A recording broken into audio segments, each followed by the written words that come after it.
Hi, I'm Roberta. Welcome to my kitchen. Today we're going to make a very easy, delicious and versatile side dish of miso-glazed eggplant. Now you can do this with slices of large eggplant. I love these little slipper or Jap eggplants. I'm just going to get rid of most of that end. The other thing I love about this miso glaze is it's fabulous on fish as well. I'm just going to split this down the middle and then give it a bit of a score. I want to make a crosshatch pattern without cutting through the skin. It takes a little bit of practice, but I think a paring knife makes it easier.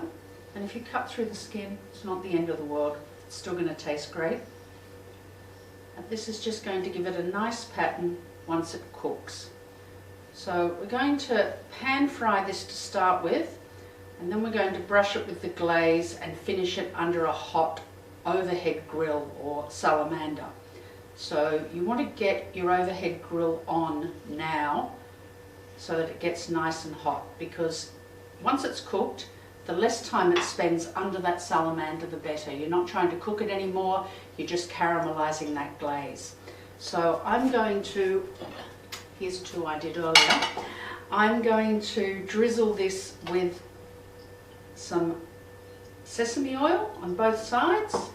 Give that a good rub. Now it will oxidize a little bit. I did this half an hour ago and it's already oxidized. That's fine. You're going to pop it in a pan and cook it, so the oxidation doesn't affect the flavor. I'll give that a little bit of extra drizzle because I do love this sesame oil. You're not going to see that browning once it's cooked.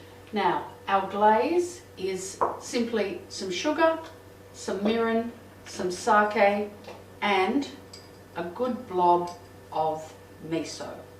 Now I'm using white miso. You could use red, brown, whatever you have. Sorry, I didn't think that through very well, did I? And we're just going to whisk that together now to make a glaze. Now we just want a coating consistency. I know this miso, so I've put just about half a tablespoon of sake in there, but every miso is different. So if yours is thicker, you might want to splash more sake. If yours is thinner, you might want a little bit less. But that's just about the consistency that we want. All right, let's cook our eggplant. So we've got a nice coating of sesame oil on our eggplant.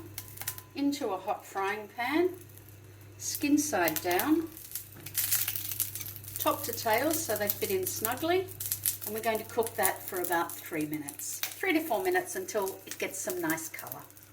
Okay, so they're ready to turn. I'm just going to give them another brush with some more sesame oil because we know how much eggplant loves to soak up oil. And then we'll flip them over.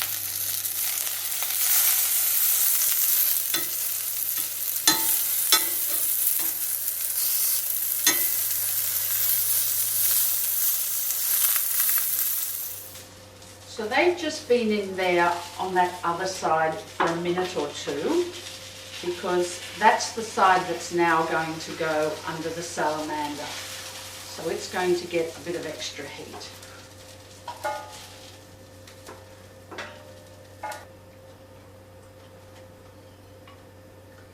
And now some of that glaze over the top. You could obviously do a huge tray of these if you wanted to. They'd be delicious to have as part of a Japanese spread at a dinner party. There